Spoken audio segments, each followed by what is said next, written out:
Thank you, Mr. Vice President. Matt Smith from WISN TV in Milwaukee.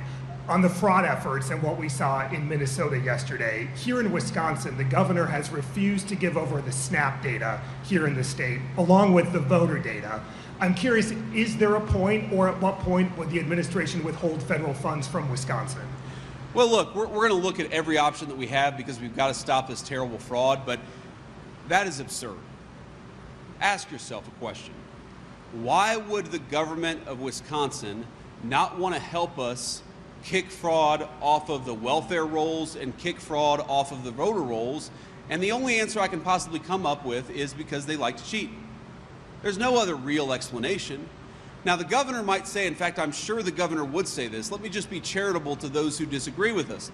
The governor would say, well, there isn't as much fraud as the Trump administration believes there is. Well, even if that's true, and it's not, but even if that's true, let's get what fraud there is off the voter rolls and off the welfare rolls. You know the right number of people who should be illegally voting in American elections? 0.